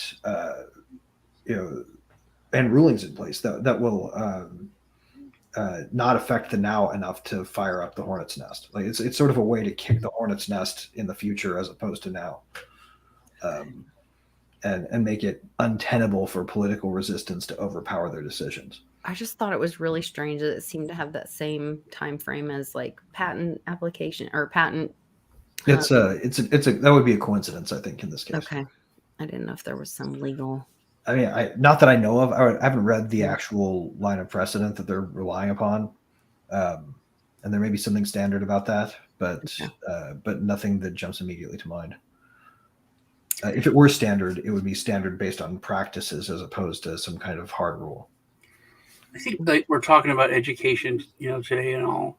I think that that's one of the big things about kind of the self-loathing of America that like young people have. It's because you've heard, and I've heard it more recently. Everyone around the world, like other countries, like America's the greatest country in the world. I'm like, wouldn't you think your country is the greatest country in the world? Why does everyone say that? And the reason is because people say why, or they even like start talking about test scores and think America's not the greatest. And my mother always told me like that thing about the Barbary Coast, and she used to tell me that America was so radical that we would go and win a war, and we wouldn't take the country. We would we would beat and get territory, and we would give it back to people. Like no one ever did that. It was always about conquering and growing, and America didn't do that. We're like, hey, do you want to join us as a state? It was like completely like crazy. Everything was done so differently, and now I don't think people are taught how different America used to be when it was started. We did things for the right reason. Like we beat all the Abraham Lincoln. And we have to be a little careful with that too, because the mess of history is oftentimes elided over in its writing. There was probably a lot of cruft and bureaucratic nonsense and bullshit and wrong turns and blind alleys back then too. And only in hindsight can we see that the path we went on was the path we went on. But I see your point. Like I think it's probably gotten worse. It was very different. I mean, But the Civil War was literally Abraham Lincoln fighting the states that seceded the Union. And that was a lot later. That was a lot. You can even argue that was like the beginning of the end, or the beginning of where we're at today. But if you go back to the founding fathers and why we existed, it's so different than it's a great experiment, and if we just stayed on that path, if we'd have listened to them, I mean, they said, don't have a party system that could get down to two parties and ruin the country. Don't do this. It could ruin the republic. Well, there were discussions, right? Like the two-party system was opposed by some, including Jefferson, I believe. Or at least having political parties, if I'm right. Do you guys recall reading anything like that? I feel like you're right. Seen that. Yeah. That there was some worry about partisan politics in the future becoming a divisive issue that would be ultimately corrosive to the republic. Yeah. And Lisa was talking about. You're talking about. Oh, this is going to be exposed because of Nikki Haley. She's just a mouthpiece, and obviously they're pushing her. I heard a poll today that she beats everyone else in double digits. All that does it's such crap. Expose that the poll is BS. Yeah, the polls are just as manufactured as the nobody news. cares. Nobody cares. Everybody cares. No. Everybody knows what's going on. They're just choosing to not engage in that. The DNC screwed over Bernie Sanders and terrible. Nobody cares. No one did anything. Well, there's this insidious argument. You guys are familiar with the notion that one ought to support the least bad of the two likely choices. And if you're going for a third party, you're throwing your vote away and hurting everybody else. And then you've also heard Bitcoin. You've also probably heard that there are three kinds of lies, damned lies, and statistics, right? Mm-hmm. So the way that polls work, they don't get everybody's opinion. They get enough opinions that their statistical model can extrapolate to the whole population they claim, right? So if you create a sense of inevitability while at the same time staunchly defending the argument that you ought to pick the lesser of two evils, then the people who control the stats can decide who the evils are you get to choose between. Yeah, it should. People used to be involved enough to research and say, "Where's the poll from?"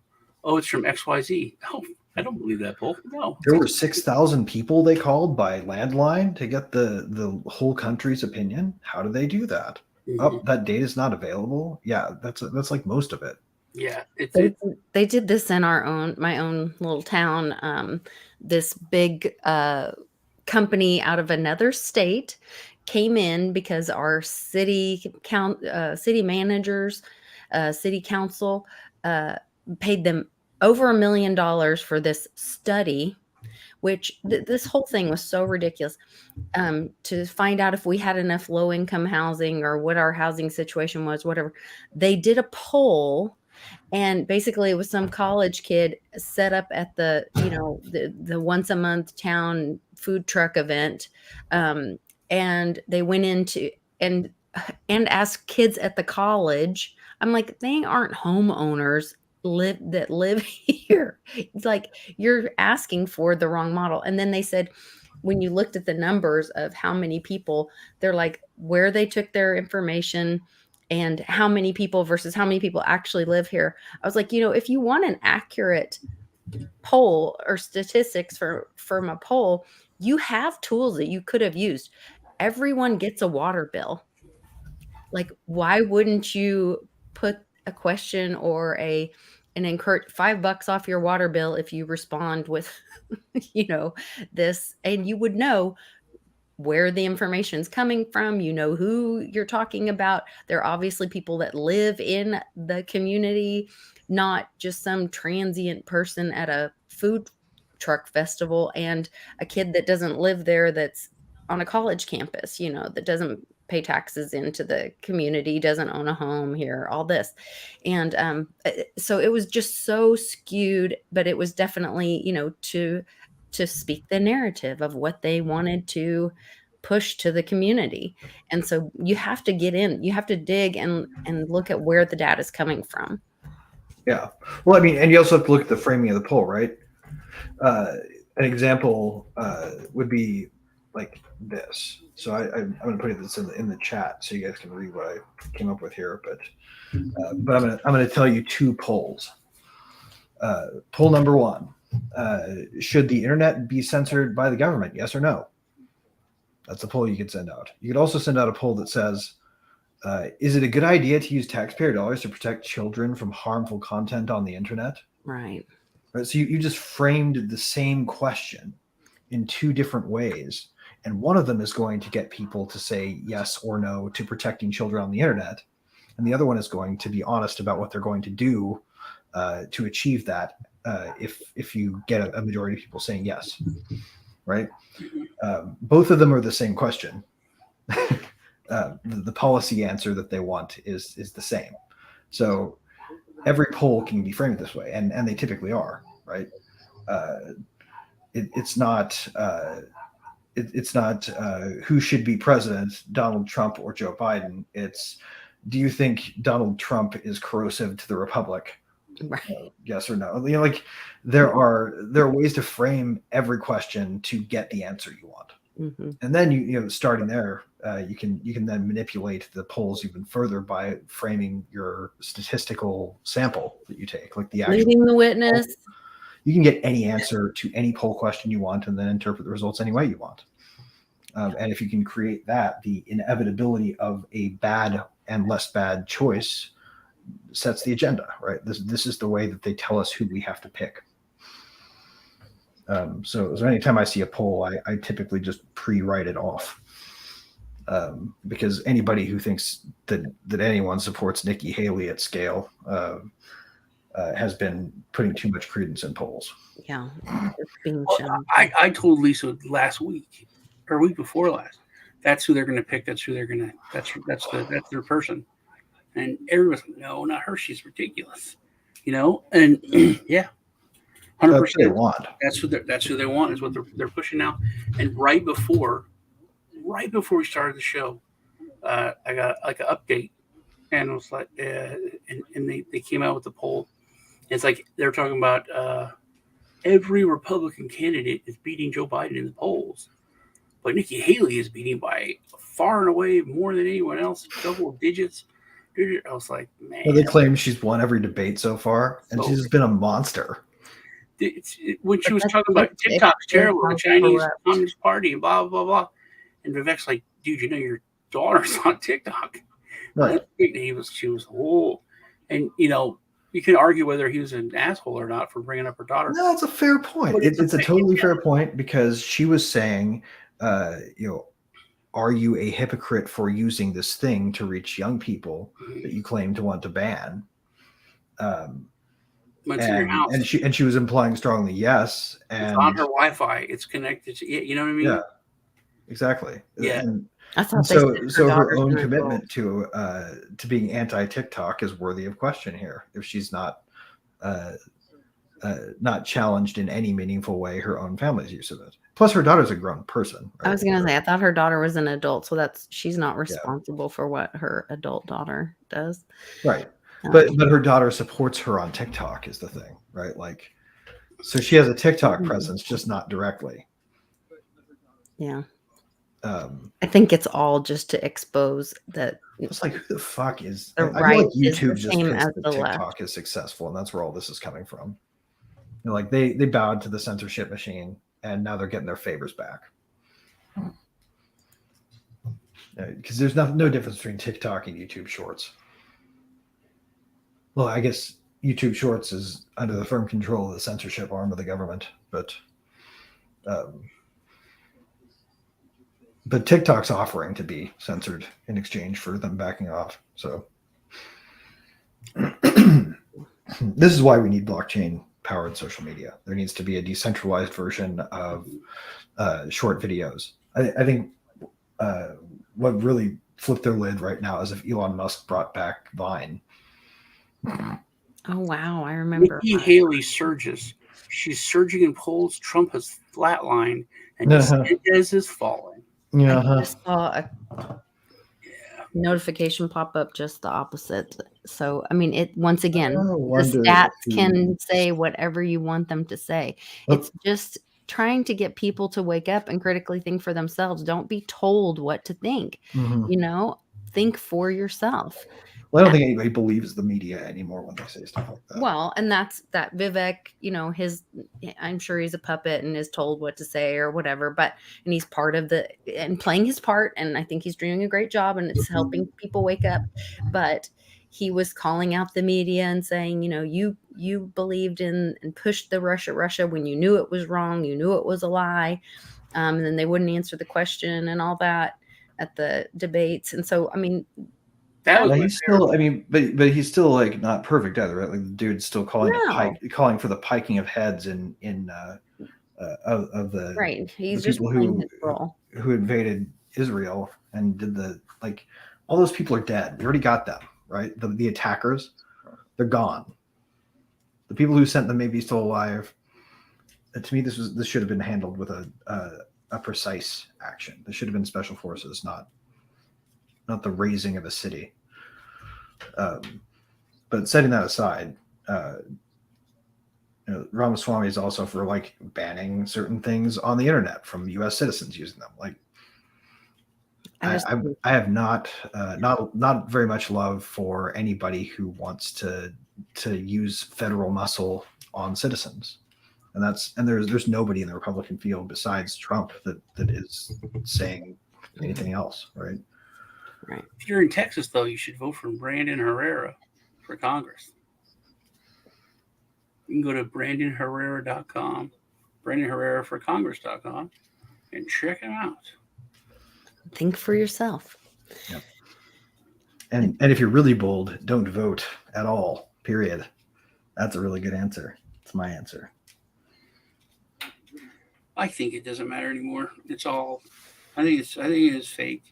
You call someone an election denier if you want, but I mean, there were crazy people saying Area 51 was there. If you don't vote, then you haven't sacrificed the moral high ground that the regime is illegitimate from the start. Yeah, but then they're just going to make you vote. They're going to take your vote anyway. Well, I mean, I just did a video where it was exposed that in the Italian government, there's Yeah, testimony. but if it was that exposed, people would be arrested. Things happen. So it's not. It has been. Okay, you know, and I know, but they don't know. America doesn't know. Nobody Doesn't knows. mean that they don't have to know It's till like it's safe and the right time to know. a bunch of people don't know how to write in cursive. And that's No. it. It's Think for themselves. people don't know. They don't know. Everyone on Facebook doesn't know. Your friends don't know. They don't know. Well, fuck, we don't know, right? No, we know. I literally didn't know about a whole slice of American history until we started off this current event section. How much of history am I blind to? Well, is a question that I can ask and can't literally, Lisa's right. The Italian Secret Service, like, they did an investigation because there was like weird things that they Leonardo all this time, and they came out and said, "Oh my God, we work with the There's a CIA coup. consulate. Yeah. And we need to use our satellites, and they mess with this election." Mhm. But No, anyway, I mean I haven't been able to take the time to read about that. If anybody will send me information, I'll see, Send Greg you my didn't little know. 24-minute video. Greg's awake as hell.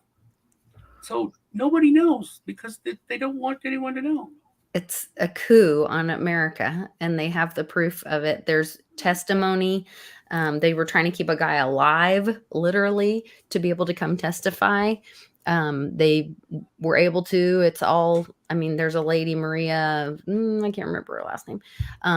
That explains it all. But on my channel, I have like a 24-minute video that shows the testimony, shows what happened with the satellites out of the U.S. Embassy in Rome. And the servers were in Germany. But it talks about the whole thing. And when did this come, like, specific to your head? Tuesday. Tuesday. That's right. Tuesday Okay, or Wednesday. I'm not sure. So is anybody familiar? Did we talk about this last week on the show, or did we talk about this privately in the channel? Because I don't know if I've mentioned this yet to anyone, but anyone publicly. But who's familiar with what is known as the Doomsday Plane? Yeah. It was flying Boeing E4 over Rome that day. Yeah. It was actually, it disappeared from transponder. That's right. You brought that up when we were talking about it. You did. Yeah. I remember that. I think I sent it. Maybe I sent it in our chat. Yeah, it's and then tricky Greg that thing was in the sky down there. I was wondering what it was doing. It came out while we were doing the show, and Lisa saw it, and then after the show, she's like, "Oh, I just read that what's happening." Okay. Yeah. Yeah. So I was all ready for So it was Friday and the weekend. Here we go, and nothing. Last Thursday. I was telling people, they're like, "What are you talking about?" Well, it might take a minute to make sure everything's in place and arrest everybody. I mean, I think this all happened a long time ago, to be totally honest. But I'll play along for the movie if that's what we're supposed to do. I'm going to do some independent research on it for what it's worth. Oh, Doomsday landing at hold on, I just got a thing. Landing at a home base. Flights and call signs. So the Doomsday Plan has just landed at home base, which is, where is this? Omaha? Outside of Omaha? Yeah, they keep them in Omaha. Oh, okay. So just landed. So Vivek was talking about shutting down the FBI, and he made this point, which blew my mind, that there's like 22,000 employees in the FBI, and 20,000 of them are in one place in Washington in the FBI building. And he was at Bill Maher. Bill Maher was high, of course. And then he's like, "How big is that building, dude?" And he was like, "It's one of the biggest buildings in the world. It holds 20,000 people. There's only like 1,900 FBI agents. And all the rest of the 20-some thousand are all just, government bloat." So do you know what the FBI is in Congress doing now? What are they doing right now? They're requesting a new building. Huh. So it was already one of the biggest buildings in the world, or You the know, we could harvest probably enough rare earth metals to I was build gonna say, to build out the battery supply for the entire planet. that has to, If we just took down the mass surveillance storage servers. that are in that building. Oh yeah, I mean, Yeah. I wonder That's how like many new buildings. dead Chinese kids there are in rare earth Oh metals God. there, because you can probably get a ratio between rare earth metals per ounce and the number of Chinese kids that die. That's the other big thing that happened this week. There's a huge sex ring bust, and it was the briefing was by the DOJ, and it was these brown-eyed girls, whatever, and it was pharmaceutical executives, politicians, military leaders, and something else. And it's basically these high-end Asian uh, women that were being prostituted for this club for these elites. And when usually when sex rings get busted or when this kind of stuff happens, you guys, I don't know if you remember what the sheriff in Florida was doing all those press. I was about to bring up the sheriff before. Yeah, and he was showing Pikachu and he was talking about the busts and all that stuff. Usually that is handled through the sheriff, maybe even a local DA or something like that. Not the DOJ. The DOJ is announcing it because it has something to do with our national security. That's why the DOJ is involved in that sex ring getting busted. So that's part of when you say nothing's happening, things are happening. Well, I mean, and state security and national security are conflated terms. They don't mention state security because the nuance doesn't have meaning to the normie masses. But when they're talking national security, oftentimes they're talking state security and conflating the two. Because one, people don't know what the difference is, and two, they don't want people to know what the difference is, right? State security is more to do with, right, and for people that are unfamiliar with this, state security is more to do with the existing regime's hold on the existing power structure. The USA Inc. Right. Damaging that in any way is basically discrediting or exposing the misdeeds of anybody who currently controls the state. Right. So the way that they'll say it is it's a matter of national security, when in reality what they mean is like exposing the corruption and criminal activity of somebody who's currently in power is going to hurt the state, because the state will be less capable of acting if people don't trust this person. So therefore, national security. Right? I don't care about the fact that people will confuse that to mean, oh, there could be an attack on us by some foreign power if we don't protect this. No, they're more worried about making sure that state security and national security are permanently conflated. Right? Interesting. So it is all the word salad that's used against we the people that Obama made it legal. I guess. Oh, they bore us into compliance for the most part. Oh, am I? You are frozen. You are frozen. You guys look frozen to me, but I assume you're not. So, No. And my clock stopped ticking. I'm going to hit refresh. It may dump me out. I'm sure I'll be right back. Okay. Yeah, that was weird. I'm sure as he's explaining the difference in state and national security, and then he freezes magically. Don't worry, Nikki's watching, and we're all safe. And we know who is doing it because our real names are next to our avatars. But what's her real name? Is it Nikki Haley? I heard it's not Nikki Haley. I heard that is not her real name. But it could be a rumor. Who knows? Who knows? Who knows? I like Joe's comment. It's all kabuki theater. It is all kabuki theater. Has to be coming down though soon, right? I'm done with it. I'm ready for a good Christmas. I'm ready for some great movies and some time with the family, some enlightenment, great fire. I'm ready for all of it. Yeah, the Congress, congressional testimony. Oh, did you see Mark Mullins telling him, how big a boy are you? Come over here and kick my butt, stand up. No. That was awesome. They were in little Bernie, what's his name? Oh God, little creepy old man was like, "Sit down. You're a U.S. senator. You're a U.S. senator. Sit down." Like that's something respectful. But yeah, it was a hearing. What was that hearing on? Oh gosh. I was just watching it yesterday, and I guess the guy that they were having the discussion with had bad mouth. It was on about unions and supporting unions or something like that. And this union boss guy was talking or being having a discussion with or being asked questions or whatever, and he had badmouthed Mullins behind his back, Mark Wayne Mullins,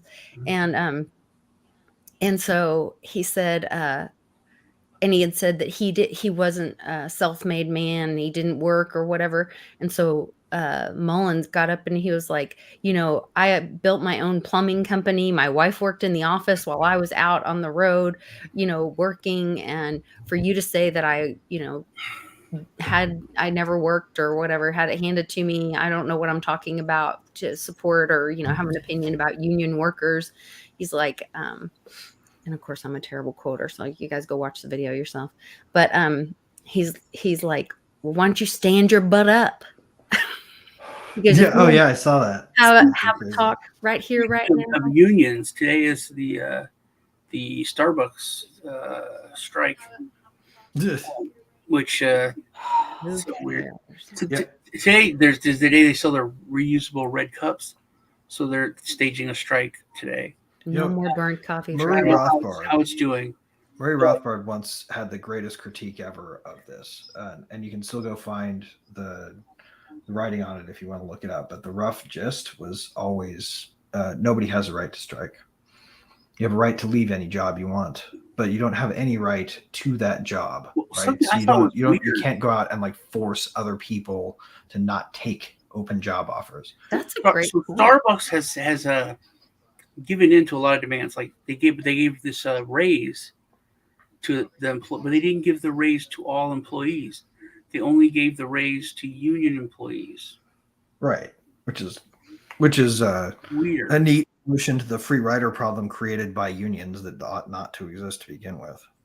So that really literally means, hey, pay your union dues and you'll get a raise. This is because the violence they exercise on the picket line against anybody who tries to take the jobs they temporarily vacate and demand more for refusing to do their job. Right, a strike is the act of refusing to work or refusing to let anybody else work for you either. Right? Doesn't that go against, like, can't you be sued for harming somebody's business or their efforts? Nope. It's considered a special case. It's considered a special case of action in the United States. For some reason, we privilege this kind of extortion. But if for anybody else, like if I went and defamed your business or started, right? If you stood out in front of my house, well, actually, if you somehow managed to stand out in front of an internet street corner and prevent me from hiring people remotely, then you could sue me for impeding your business. Unless, of course, you were a striking employee under a recognized union, in which case I have to sit there and take it. That is so wrong. Yeah, this when I was real young, I had to go pay my electricity bill in the office, and the woman in the electricity company, this old, just evil woman, and like she would turn off my electricity for anything, and then I have to pay charge. And it wasn't even the company, but it was this woman, and I was like, "Why are you just so terrible?" And she just didn't like me. And I was like, you know what? I'm going to come in. Oh, no, I paid my bill, right? It was like something in 58 cents, and she was counting. I was like, it's 3 pennies, and it's like, you can see it. Why are you counting it? She goes, I have to count it. I said, really? I said, so when I come pay my bill next month, I can pay in all pennies, and you would have to count them all in front of me? And then she she sent me a letter on that law. She said, if you do that next month, we'll have you arrested for impeding the business. So impede my. Of course, if she were on strike, it's not a thing. And it was then like, yeah, that's you the could thing. probably protest by doing that exact thing and be completely immune. Yeah. Insane. Completely insane. Yeah. Time to opt out, guys. Time to say enough. Yeah, absolutely. And I know unions seem like a feel-good thing, and it's really hard to stand up against them. So if you're not on board with my So does critique, communism. If you if think you're not on board with my critique, I'm happy to discuss it further. If you are on board with my critique and you also feel that it's difficult to speak up about, the only real answer is you just sort of have to do it. You have to you have to refine your arguments. Well, I understand what you're going to think, argue. Greg, it depends on the time. Like we're at a time now where there's literally like more jobs than there are people for a lot of stuff. I think at that time, there were so many people looking for jobs. There were so few jobs that people could literally abuse their workers. They could do terrible things, and that's one of the So reasons. says history as it's been written. Anyway. Well, yeah, no, because I mean, there's a lot of stuff that's documented. I mean, because like Henry Ford didn't require a union contract in order to implement the 40-hour work week. He just did. Yeah, and he paid his employees well enough to buy the cars they produced. Right, and he paid them in gold. Because he just did. He paid them in gold too. Right. And I think what people don't understand about modern business is that the reason they don't pay you more, it has a lot to do with the fact that they're paying a lot of employment regulators. More money than quotes, they can. That's a big deal. They're paying in air quotes. They're paying. It costs them so much money to employ somebody in terms of employment compliance that they pay employees a lot less.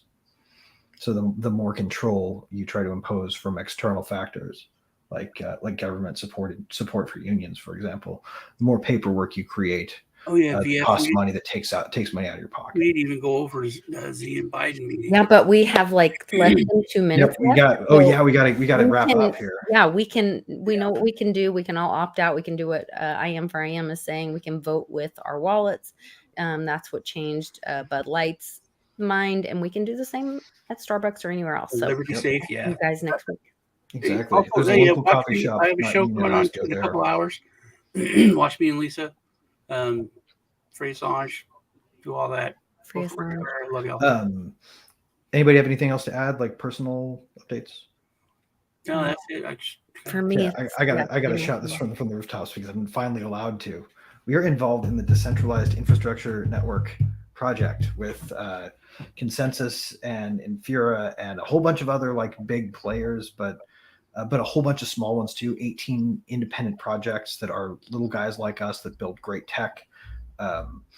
And you're going to probably see this misframed as a story about Infura pairing up with Microsoft and Tencent to decentralize the internet, or decentralized infrastructure, right? That's not the right characterization. Most of the work is being done by people who are building open source with small projects. This is a legit move towards decentralizing infrastructure. And once we pull it off, there will no longer be a way to point guns at infrastructure providers to take things off the Web3 ecosystem. It will free up creators to not follow the permission culture around technology. Amanda's yelling at her screen, I'm sure. And we can all go to Mars. All right. Love y'all. Bye. Bye.